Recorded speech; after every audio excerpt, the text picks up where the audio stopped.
नमस्कार साथियों, आप सबका पुनः स्वागत है श्रद्धा एस्ट्रो ज्योतिष में। आज हम लोग कवर करने वाले हैं कुंभ लगन की कुंडली में यदि बृहस्पति पंचम भाव में बैठे तो क्या फल है। हम ये भी कह सकते हैं कुंभ लगन की कुंडली में मिथुन राशि का बृहस्पति किस प्रकार का फल देता है। इससे पहले हम लोग चैनल में सूर्य, चंद्रमा, मंगल और बुध की कंप्लीट वीडियो रिकॉर्डिंग अपलोड कर चुके हैं। कोई भी व्यक्ति भृगु सरल पद्धति को आधार बनाकर ज्योतिष को सीखना चाहता है, हमारे चैनल को सब्सक्राइब कर सकता है। हम जल्दी ही 9 के 9 ग्रह सूर्य से लेकर राहु केतु तक उनके 12 अलग अलग लग्न की 12 अलग अलग राशियों फल को अपलोड करने वाले हैं।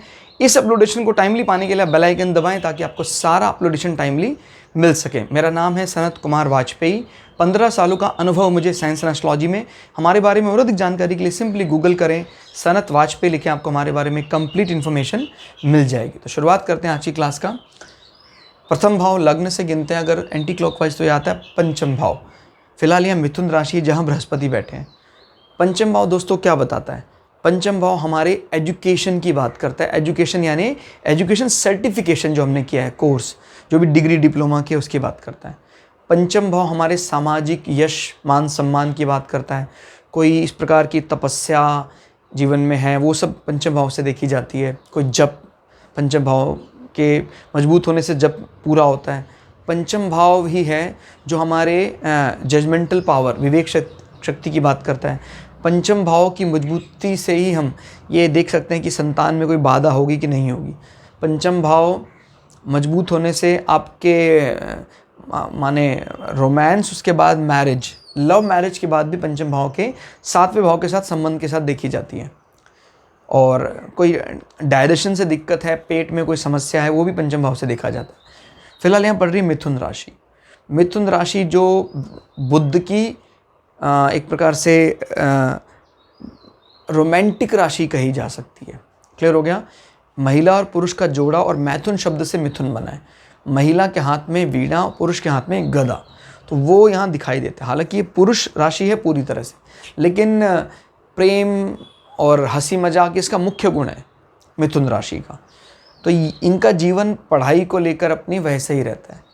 क्लियर हो गया? यानी अपने जीवन में पढ़ाई में थोड़ा हास्य विनोद चलता रहता है और मैलेफिक है, ऐसी बात नहीं है कि वो हंसी मजाक है तो खाली महिलाओं के साथ ही विवाह, इस प्रकार की बातचीत करना।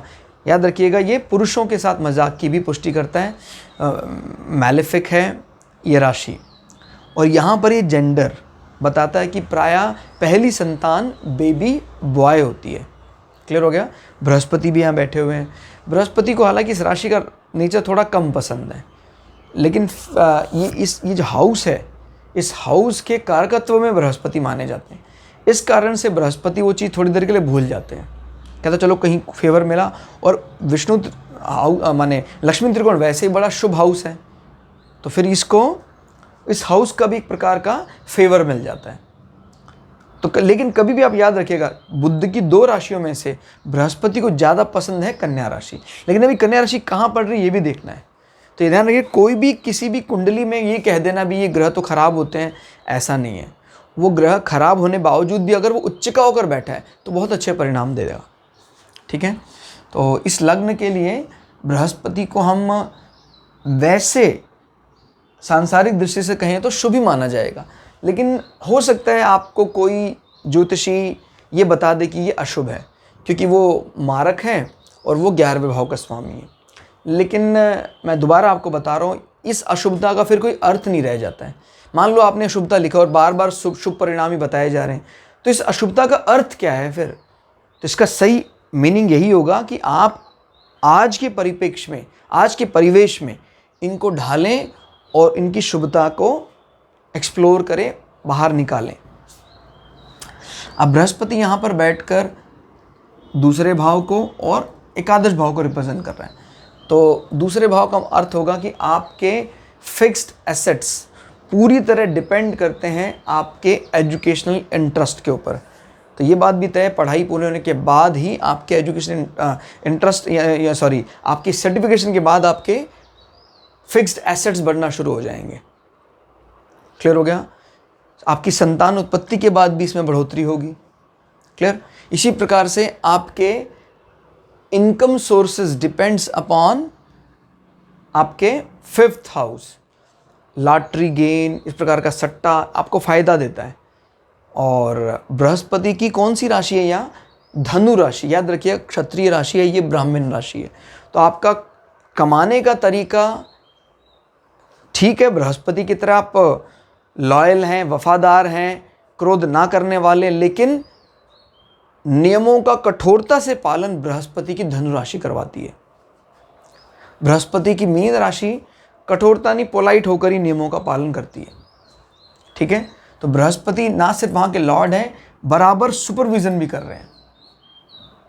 तो यहाँ से चीज़ें ट्रांसफ़र होती रहेंगी, यानी आय में एक बहुत बड़ा रोल होगा आपके एजुकेशन का, आपके फैन फॉलोइंग का, लॉटरी, सट्टा, वो प्रकार की चीज़ों में आपको हमेशा फ़ायदा देखने को मिलेगा। फिर देख लेते हैं बृहस्पति के दृष्टियाँ, 1 2 3 4 5। बृहस्पति यहाँ बैठकर 9वें हाउस या तीसरा लक्ष्मी त्रिकोण को देख रहे हैं, जो एक अच्छी बात है। बृहस्पति यहाँ बैठकर आपके एजुकेशन के साथ आपके पिता के साथ संबंधों को और प्रगाढ़ कर रहे हैं, यानी जैसे जैसे आपकी पढ़ाई बढ़ती जाएगी, पिता आपका आपके प्रति सम्मान, लगाव बढ़ता जाएगा। क्लियर? और जब इस यहाँ बैठकर ये तो कहते हैं भी ऐसे व्यक्ति अपने पढ़ाई के समय से ही धार्मिक यात्राओं के साथ जुड़ा रहता है, धर्म कर्म का अच्छा जानकार हो जाता है। ये हाउस गुरु को भी बताता है। तो एजुकेशन पढ़ते समय आपको कोई अच्छा गुरु, अच्छा मेंटर मिला जो आपके 9th हाउस यानी धर्म, भाग्य भाव को एक्टिवेट रखेगा। क्लियर हो गया? तो 5 6 7 ये नज़र हमने डिस्कस कर ली। आपकी इच्छा पूर्ति का मुख्य कारण बन जाएगा बृहस्पति। क्लियर?